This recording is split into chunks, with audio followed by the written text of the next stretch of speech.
Oh, hey, how's it going, man? Connor Holt here with Wilson Motor. Just want to put a face to the name so you know who's been reaching out to you this morning about this beautiful 2019 Dodge Durango here behind me. Hey, well, since you're not here in the state at the prior moment, I just wanted to do a little walk around video so you can see the vehicle here. And like I said in that last text, the other customer has not yet currently submitted the credit application, but they are getting everything sent over to the other salesman to have it submitted soon. So just so you're aware, there may be a bit of a time crunch, but I just want you to be able to see everything what we're looking at here, and then go have a chance to talk to your dad as well. While I was with him talking in Spanish and things like that, he was telling me that he liked it a lot. As far as I could tell, it seemed like he really liked it. So let's just get to it. I'll flip this around and we'll just show you how this awesome little vehicle is. I mean, it's not really little, it's big. Up here on the front, you are going to have the Dodge and the Mopar sign right here, right in the middle of the honeycomb grille here. This is the 19, and so that's kind of what the style was with a lot of different makes, is that honeycomb looking grille. And you're going to have these front sensors here on the front side. So 1, 2, there's 6 of them, 5 and 6 over here. And then you have these headlights, which are going to be bright LEDs, which is going to make it so you can see everything on the road when you're going. You've got these hood vents here to make sure you also are getting enough air outside of the hood so the engine does not heat up. You got the Mopar wheels. You can see the Mopar sign there in the very middle right there. You got these Scorpion tires on the fire LEs, and so you got really good brand tires. And then you're going to have this little camera right there in the middle. What that camera does there is it's going to be your emergency automated brake, and then you're also going to have the adaptive cruise control and the lane assist on there to help you as well. This is what we're looking at for our mirrors. You have this little triangle here. It's going to light up bright yellow when there is someone in the blind spot. All along the sides here, the paint is actually not bad at all. I don't see any dings or dents from what I can see. Back here in the back, you're going to have these 4 backup sensors here too. 3 and 4. You do have a tail hitch with hookups to be able to tow stuff in here.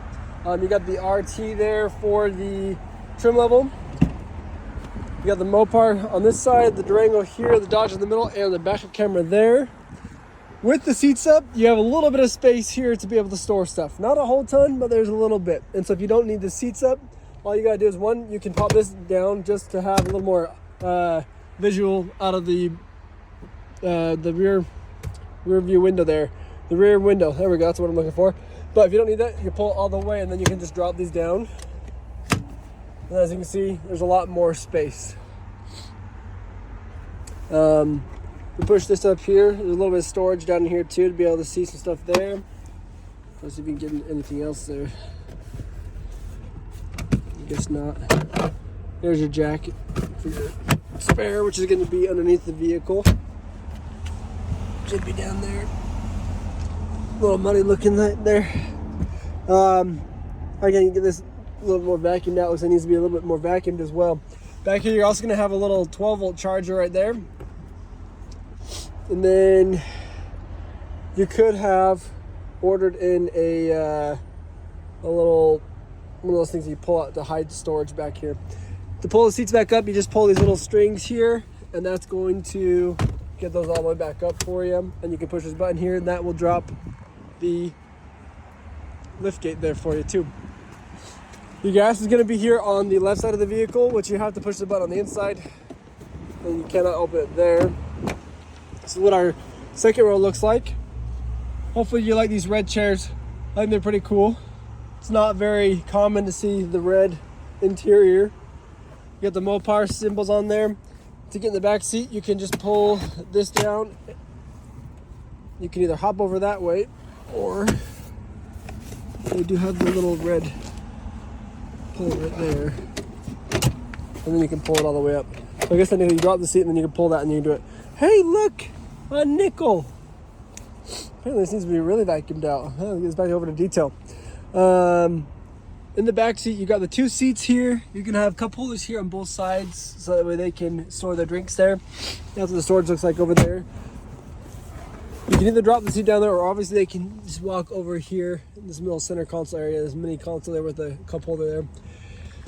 If you're in here, you can see they also have a little bit of charging down here. You got heated seats for the second row with these 2 chairs here. They've got 2 USBs, and they've got a 12 or a 110 outlet charger there with the air vents here. They also have little mesh pockets on both the driver and passenger seat. A little bit of storage in the door there too.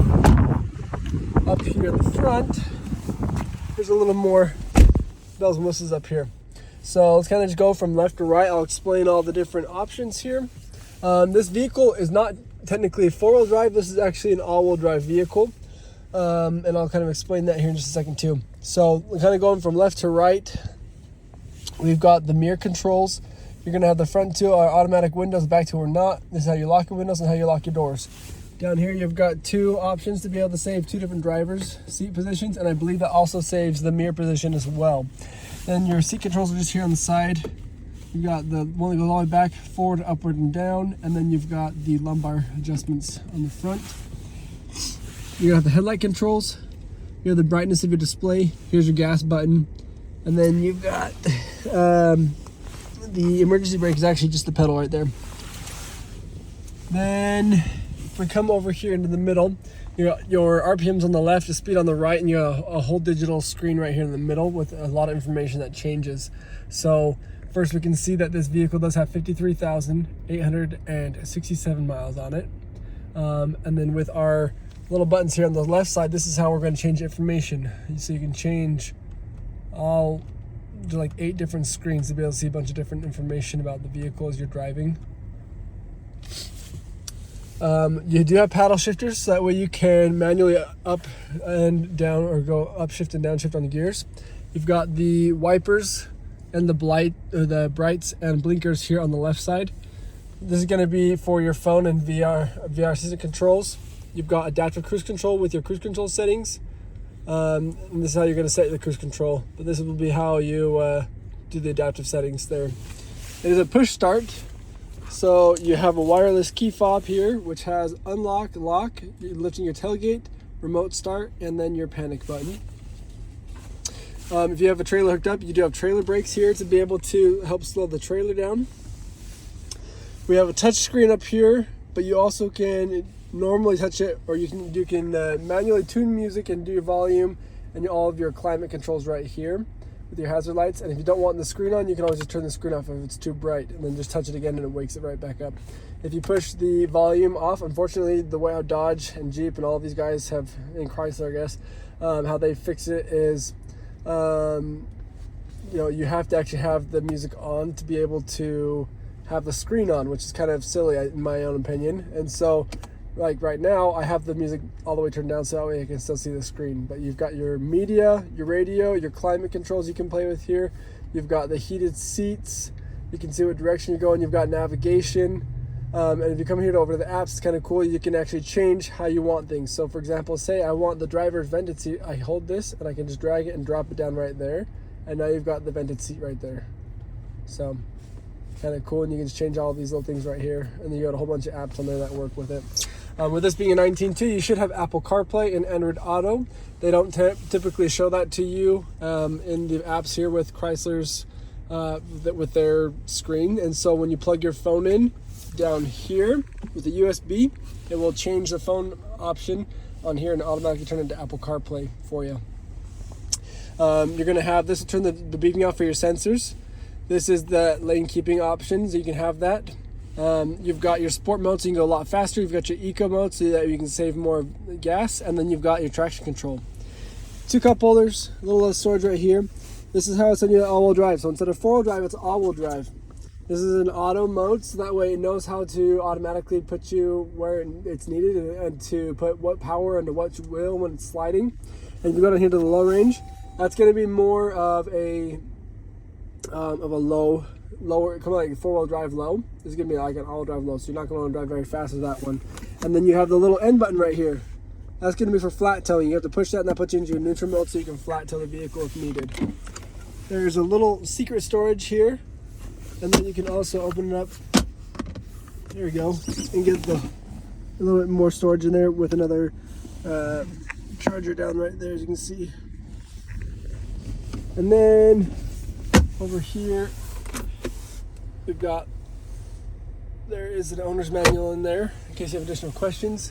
You're also going to have the garage door fob right here built into the vehicle, so you don't have to have a fob up here. You can just manually set this up for your garage door.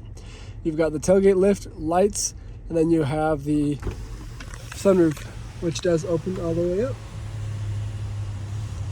And then you can close it back up too. And obviously you can close this part too if you don't want to have additional light.